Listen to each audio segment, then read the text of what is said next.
So, thank you very much for joining us again here for the special feature of the 2019 Copa Paulino Alcantara semifinals.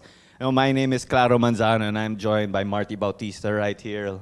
Of course, by Jaime de la Cruz and Earl Averilla. So, of course, it was a field of 7 teams, a very quick tournament, more of a sprint race that is still ongoing. Unlike the league, of course, which is more of a marathon, like what everyone says. But eliminated already. Unfortunately, they had to end they didn't choose to end it, but these guys were pretty much just forced. Green Archers United, first Copa appearance, and they crashed out of the group stage. Philippine Air Force also in that very tight, or maybe the very short Group B, just 3 teams. Last but not the least, of course, the U22 Ascals. Nail-biting matches just took them out, of course. So Green Archers United, of course, they did pretty well in the league, but they failed to translate that. Maybe some injuries getting them in the way, a little maybe chemistry. You had someone like Ago Ariola coming on midway through the league, well, coming back. And then you had to mix it up with of course, Stephen Apia Tonaldo. Very potent, of course, but maybe injuries kind of let them down. Perhaps, maybe you could start with you, Jay. What do you think about Archers crashing out? We kind of expected them to be fighting all the way to the end of the group stage, hopefully for a spot in the semifinals. Yeah, well, with the Green Archers, they really played well in the league, like what we said. They performed really well, but the only problem is that the league, you have enough time for you to come up with something new and make it to probably the top 4. And in the cup, it's a really short battle, considering that they only have like 2 games in the league. And the first one that they're facing is the under-22s.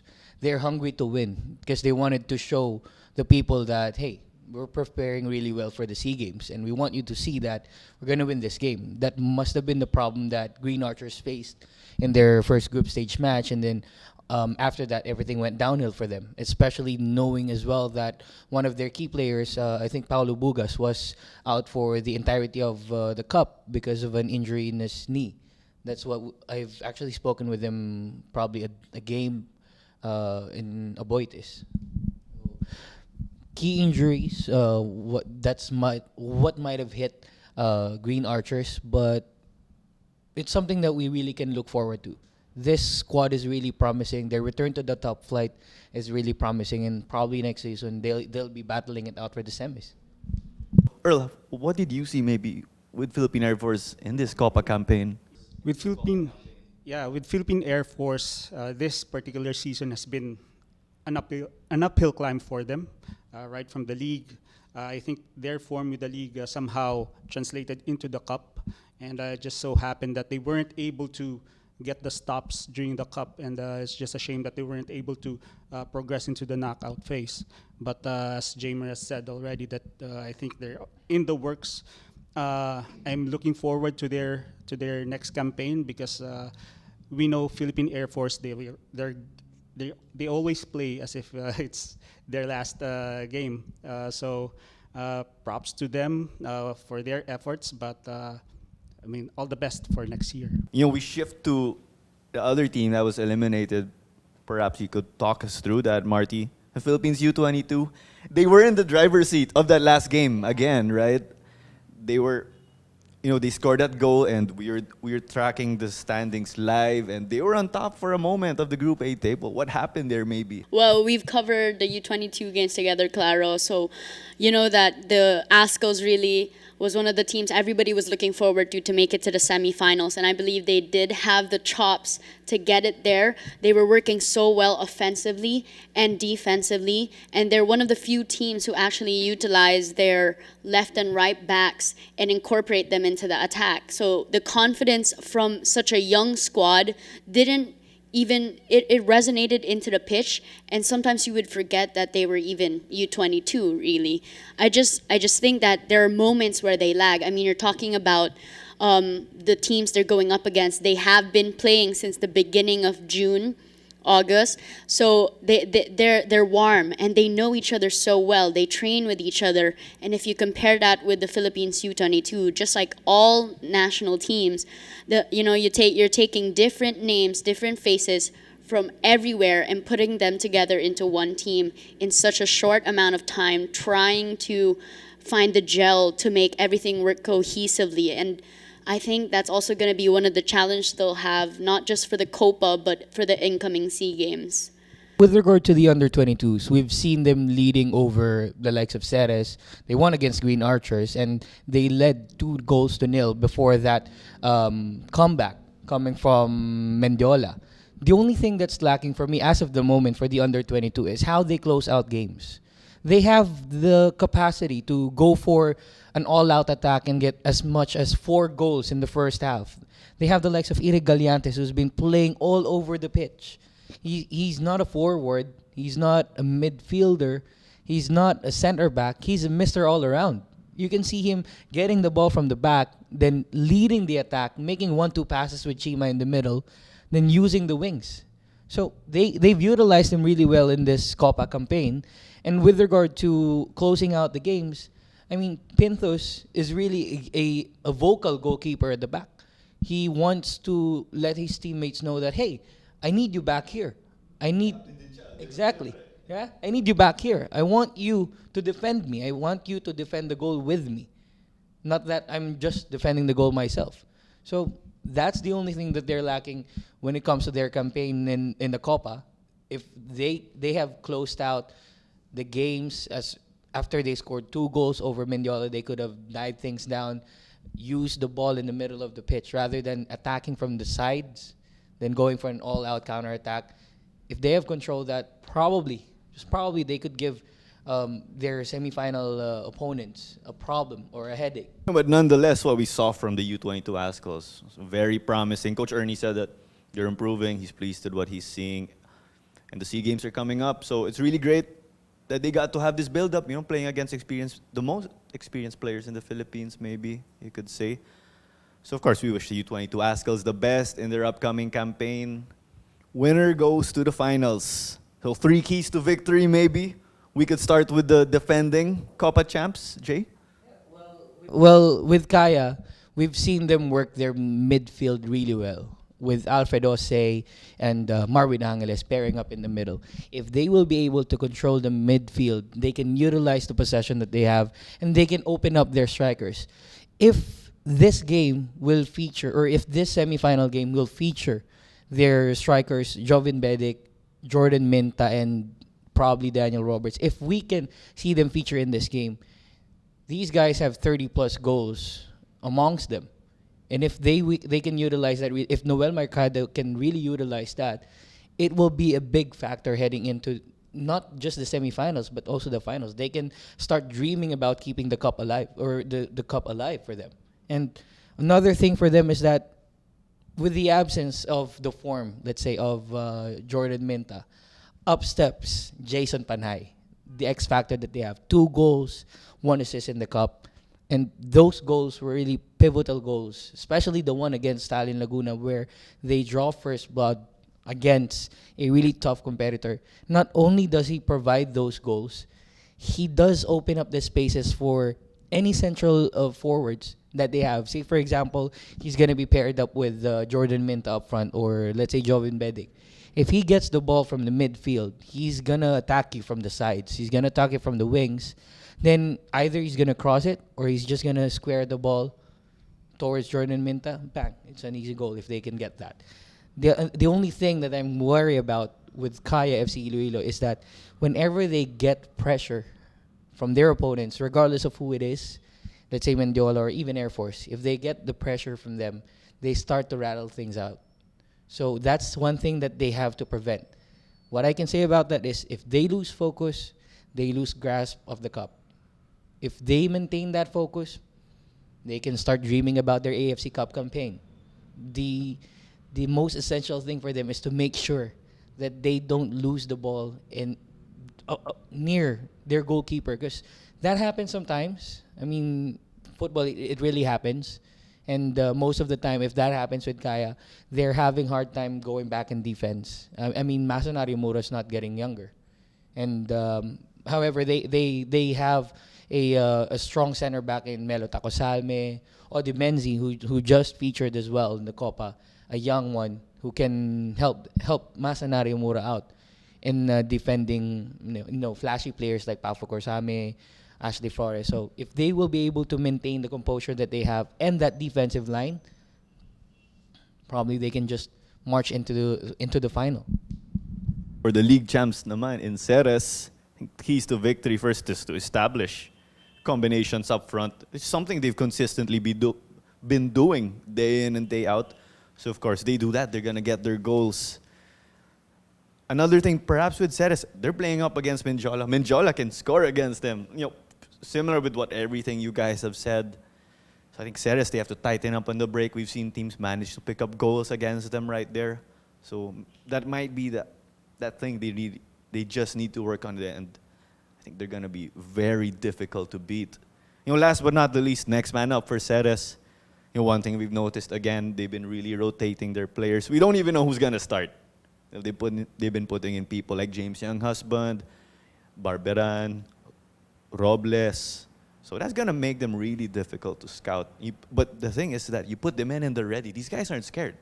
Josh Dutosme has been doing so well, stepping up. After all these players these players departed during the transfer season, and these guys may have a good chance for a double, perhaps. Earl, perhaps you could tell us maybe 3 keys for Stallion. Yes, for Stallion Laguna, there are 3 keys in order to be successful in the semifinals. First of all, their goal scoring, their front line.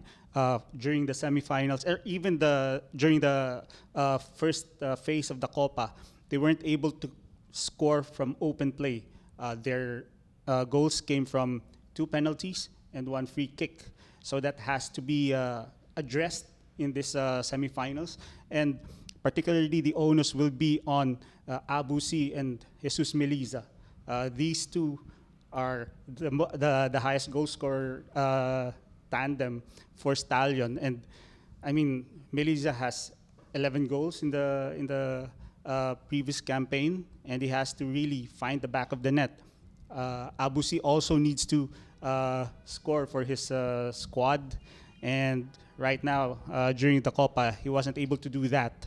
Second is, Stallion has yet to come up with a very convincing performance. In those 2 matches against Philippine Air Force and Kaya FC, they have been chasing the game for most of the time, and it's just a matter of that they were able to come up with a fighting spirit, and they able to really turn things around late in the match, that they were able to be still in contention here in the Cup. And third, I think it would go full circle, is they need their A game from their defense, their midfield, and of course their front line. They should be able to come up with an almost perfect match against Ceres-Negros. Ceres-Negros, we already know that they are the best team at the moment here in the Philippines, and the Stallion Laguna should be able to come up with a solution to somehow go toe-to-toe against them. Their defense, first of all, Reynald Villarreal, Koichi Bergira, Darwin Regala, and Matthew Nieras. These 4 have so much responsibility on them. They should be able to limit Ceres-Negros, and also Edris Najim and Daniel Gadia. If Daniel Gadia will be their defensive midfielder, he should be able to help the defense and at the same time be the channel from defense to attack. Same with Najim. And also, of course, it will go back again to Abusi and Meliza to deliver. Because Fitch Alboreda and Nate Alquiros were already able to contribute to their team. Their main role is to create for their teammates, and that's what they've been doing. They're creating chances through their passing and playmaking. But of course, if they have any chance, if they want to have any chance to unseat the PFL champions in this Copa Paulino Alcantara, they should be able to go all out and deliver what is what needs to be delivered. Oh, last but not the least, newcomers in the Copa. Marty, perhaps you could tell us about Mendiola coming up into this semis matchup. Well, despite their weaknesses, having a difficult time connecting from defense into their midfield, we have to acknowledge that Mendiola really does run on their midfield. They have Ricardo Sendra, they have Hamid Hajimadi, and they also have, in some cases, Korsamid. They would have Altiche, and that midfield makes everything run for Jim Ashley Flores, who is such a powerhouse when it comes to coming on a foot race. He's such a speedy player, and he's so quick and decisive when it comes to finishing. But without the midfield, he'll be choked out. And I think that's what Mendiola needs to watch out for.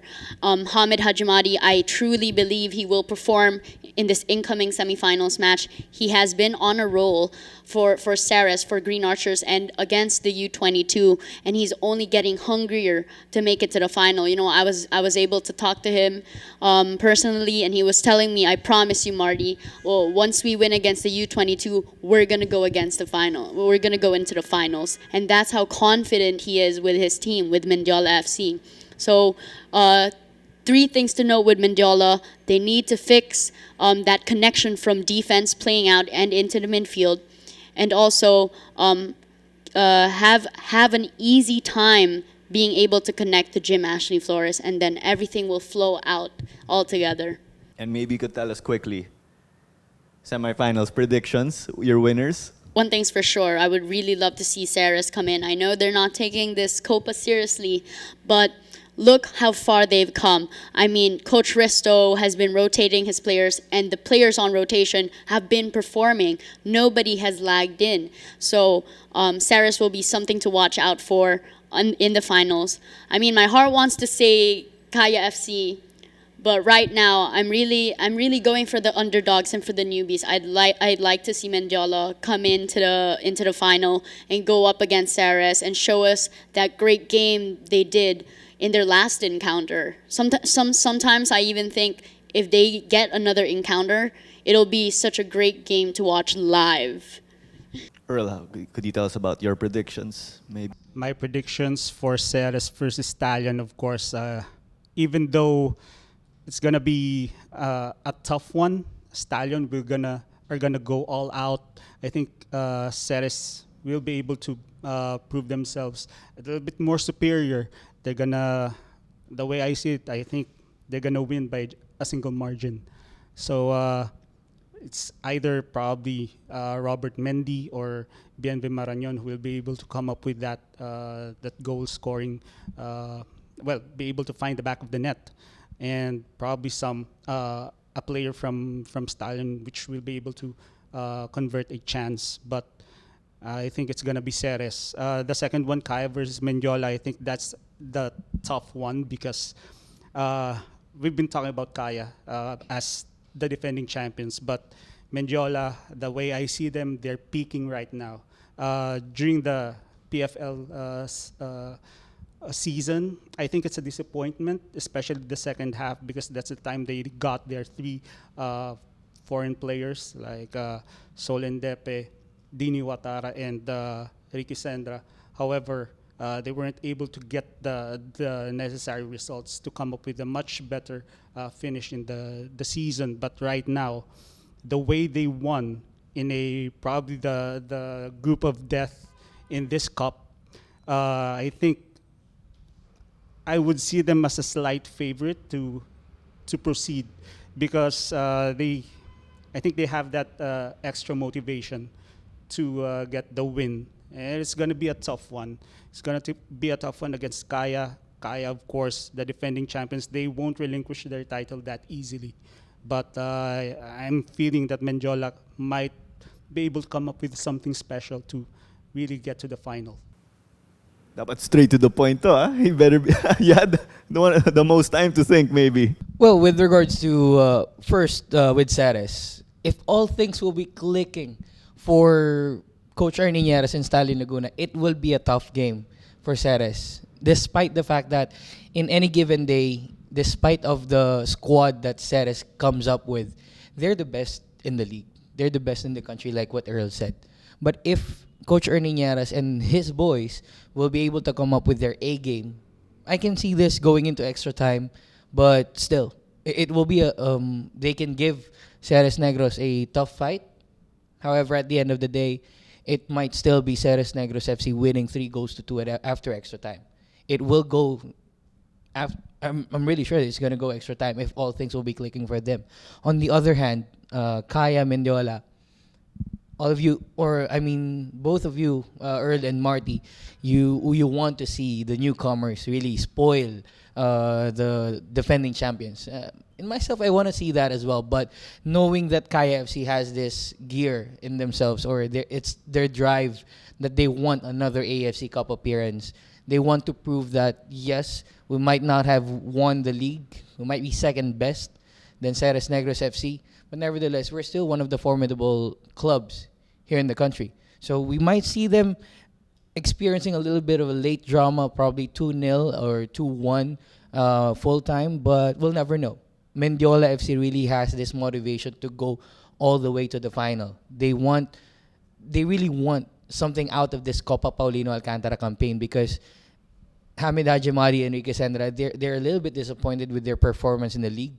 And when we heard their post-match interview with Enrique Sendra, like what he said, it's a small team, but they have big desire to win. And if they use that desire to win, they can spoil the appetite of Kaya FC-Iloilo.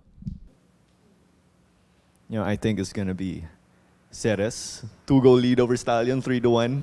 Stallion Laguna, I think can get one without a doubt, given how dangerous again they are on the counter, as we did mention earlier. We've been seeing that game in, game out. Kaya will be taking it over Mendiola, I think 2-0 maybe. I think the experience will be able to overwhelm them. But of course, Mendiola, they can just snap their fingers and come up with something special also, nonetheless. And that wraps up our special feature for the semifinals of the 2019 Copa Paulino Alcantara. My name is Claro Banzano. With me, Marty Bautista, Earl Averilla. Last but not the least, Jamer de la Cruz. Thank you very much for tuning in to this coverage, and do not forget to keep the legacy.